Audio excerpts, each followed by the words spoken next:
Well, your hospital specializes in treating cancer. What are some of the therapies, some of the more common therapies that you employ there? Well, with having said what I have already said, of course, our first and bottom line situation is to see that the patient is well fed. And by fed, I don't mean that you ate well. I mean that you have what you need to Hmm. work. Fighting cancer is a war. Okay. Now, when you think of a war, many times you think, of course, of the obvious things. You think of the bombs, of the tanks, of the soldiers, etc. But there's a lot behind that we don't see, that we never talk about. Okay, all those tanks, airplanes, everything need lots of fuel to work. Hmm. Those soldiers have to be fed. They have to take a shower. They need a hospital behind them. There are a lot of supplies that go behind them. So when you're fighting a cancer, you need all that in order to be successful. So one of the things that we in cancer patients will do very frequently is to place what's called a central catheter. In other words, we need an intravenous access that's going to allow us to give vitamins and minerals and energy and proteins and essential fatty acids to give full nutrition so that body gets today what it has to get today.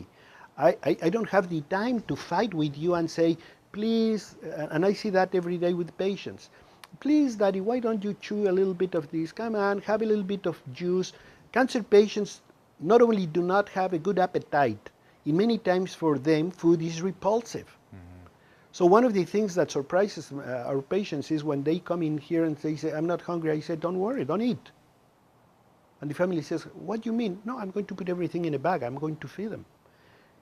And sure enough, 2, 3 days after, you see these people functioning again. Why? Because the body is getting energy, the body is getting nutrients, the body is doing a lot better, and then they get the drive and the energy to function again. But that not only is anemic, it's not that they just feel better, it's because it's not cocaine. It is actually a fact that now the bodies are doing a lot more for themselves. Then you have the opportunity like to withdraw blood, for example, from patients. We separate white blood cells, we separate dendritic cells, we separate stem cells. All these things, platelet-rich plasma, all these things that have a lot of healing capacity. So we preparate concentrates of one thing or the other, or dendritics, or white blood cells, or stem cells to restore, and we give them back in a transfusion. When we take them out, we separate them, we concentrate them, we feed them, we put them in a nutritional environment, and then we put them back in the body to help the body recover that surveillance, Hmm. that immunological performance. And the other thing is head-on anti-cancer therapies that are not going to damage the structure of the body that I don't want to damage. I don't want to do what chemotherapy is doing. I want to the opposite. So one of them is hyperthermia. Hmm. Temperature has been recognized for, I mean, since the dawn of humanity as a way to treat diseases. Why? Because it just makes common sense. Just think that every time you get sick, you get fever. Hmm. Well, fever is not condemnation. It's not a bad thing. It's a mechanism of defense. Every time you have fever, your body is trying to heal you. It's trying to do something. Okay, so don't mess with fever. I always tell patients, Hmm. if you have fever, go to bed, drink a lot of water, rest.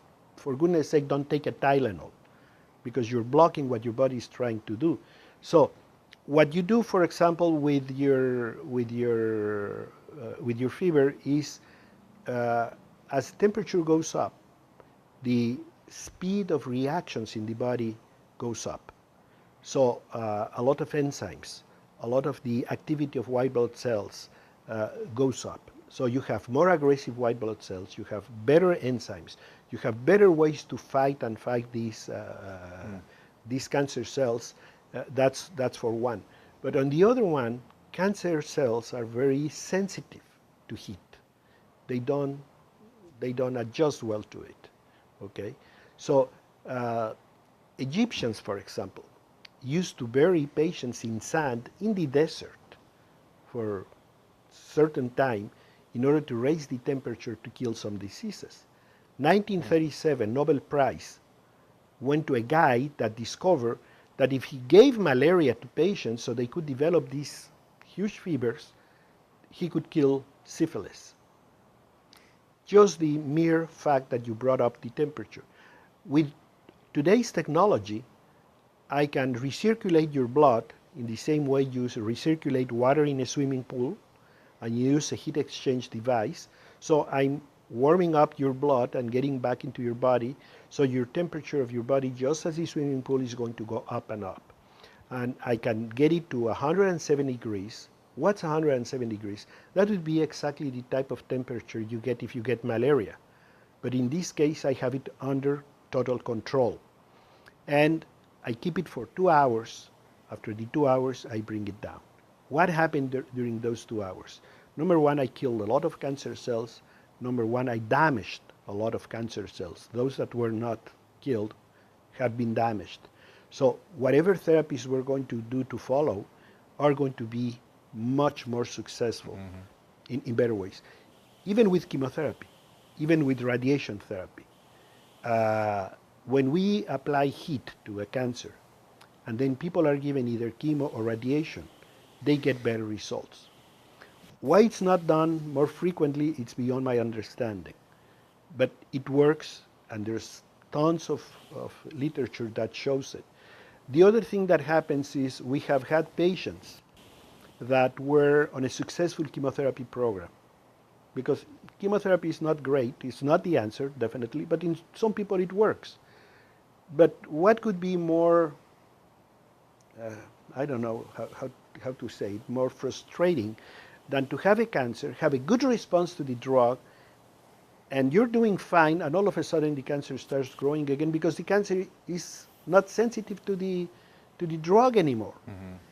And you can see the dismay of these people. I was doing so well, and now this doesn't work anymore. You do hyperthermia, and the tumor becomes sensitive again to the same drug they were doing well before the treatment. So hyperthermia to me is one of the major breakthroughs. I'm sure you're going to be hearing more and more about it. And the only reason why it's not more prevalent is because it's not connected to any pharmaceutical company. But otherwise, I think it's a major tool that you could use in any hospital today and have a much better success. You see, so there are many things in alternatives that are out there for us to use, but we're not using it for I don't know what reason. Yeah.